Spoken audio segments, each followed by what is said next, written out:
ଆମମାନଙ୍କ ଭିତରେ ନିଶ୍ଚିତ ପ୍ରଶ୍ନ ଆସୁଥିବ, ମୁକ୍ତିଟା କାହିଁକି ଦୁର୍ଲଭ?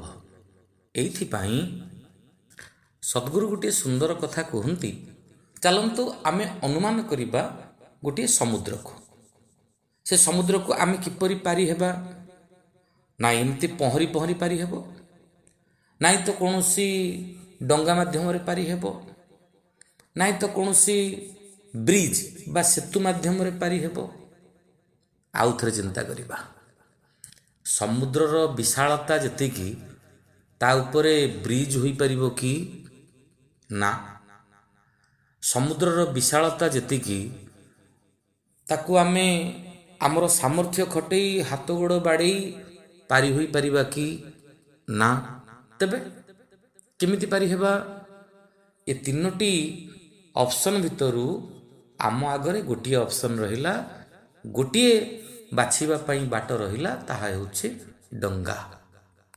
କିନ୍ତୁ ଆଉ ଗୋଟିଏ କଥା ଆମକୁ ମନେ ରଖିବାକୁ ପଡ଼ିବ, ଇଏ ସମୁଦ୍ରଟା ପାଣିରେ ତିଆରି।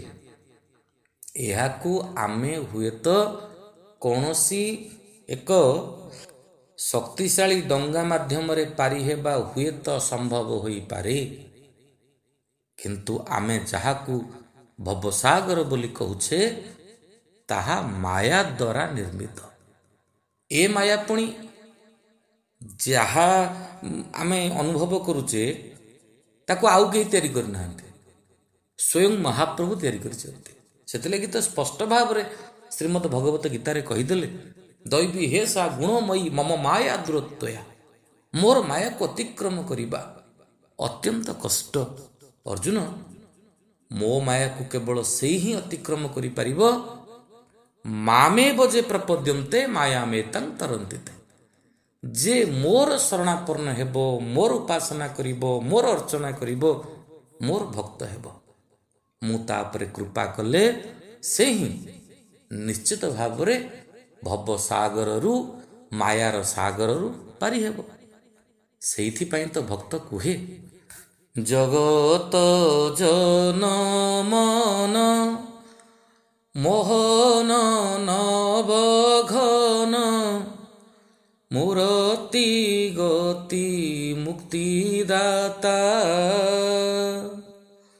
କ୍ଷୀର ସିନ୍ଧୁ ବିହାରୀ କରୁଣା କର ହରି ପରମାନନ୍ଦ ବିଶ୍ୱପିତା ହେ ଭାବଗ୍ରାହୀ ଭବସାଗର ନାବ ହୋଇ କରୁଣା ଉଣା କର କାହିଁ ଅନନ୍ତ କୋଟି ଜୀବ ପାରିକର ମାଧବ ଅରଖି ତକୁ କର ତ୍ରାହି ହେ ଭାବଗ୍ରାହୀ ଭବସାଗର ନାବ ହୋଇ। ପ୍ରଭୁ, ଆପଣ ହିଁ ମୋ ପାଇଁ ଭବସାଗରର ନାବ ହୋଇଯାଆନ୍ତୁ। ଆପଣଙ୍କର ବିଶ୍ଵେଶ ପାଦାମ୍ବୁଜ ଦୀର୍ଘ ନୌକା ଯେଉଁ ବର୍ଣ୍ଣନା ରହିଛି ଆମର ଶାସ୍ତ୍ରରେ, ଆମ ସାହିତ୍ୟରେ, ଆପଣଙ୍କର ପାଦ ଦୁଇଟି ମୋ ପାଇଁ ଡଙ୍ଗା ହୋଇଯାଉ ଠାକୁରେ। ମୁଁ ମୁକ୍ତି ଚାହେଁ, ମୁକ୍ତି ଚାହେଁ, ମୁକ୍ତି ଚାହେଁ। ଶ୍ରୀ ସ୍କନ୍ଦ ପୁରାଣ କିନ୍ତୁ ବର୍ଣ୍ଣନା କରୁଛନ୍ତି, ଜୟେଶ ପ୍ଲବତେ ଦାରୁଃ ସିନ୍ଧୁ ପାରେହ୍ୟ ପୌରୁଷଃ ତମୋପାସ୍ୟ ଦୁରାରାଧ୍ୟଂ ମୁକ୍ତିଂ ଜାତି ସୁଦୁର୍ଲଭାମ୍। ଆମେ ଯେଉଁ ମୁକ୍ତିକୁ ସୁଦୁର୍ଲଭା, ଖାଲି ଦୁର୍ଲଭା ନୁହେଁ, ଅତ୍ୟନ୍ତ ଦୁର୍ଲଭ, ସେ ଯେଉଁ ମୁକ୍ତି ମହାପ୍ରଭୁଙ୍କର ଆରାଧନା ମାଧ୍ୟମରେ ହିଁ ତାହା ଅଚିରେ ମିଳିଯାଇପାରିବ। ଏଇଠି ଗୋଟିଏ ଶବ୍ଦ ଆମେ ଉଚ୍ଚାରଣ କଲେ, ଆରାଧନା। ଏହି ଆରାଧନାର ଅର୍ଥ କ'ଣ? ମହାପ୍ରଭୁଙ୍କୁ ନିଜର ଏକମାତ୍ର ଆରାଧ୍ୟ ବୋଲି ବିଚାର କରି ନିଜକୁ ସମର୍ପିତ କରିବା। ଶ୍ରୀରାମଚରିତମାନସ ମହାଗ୍ରନ୍ଥ ଭିତରେ ସନ୍ଥ ଶିରୋମଣି ତୁଳସୀ ଦାସ ଲେଖିଛନ୍ତି, ଏକ ଭରୋସ ଏକ ବଲ एक आस विश्वास, एक राम घन श्याम हित, चातक तुलसीदास, चातक तुलसीदास। एक भरोसा एक बल।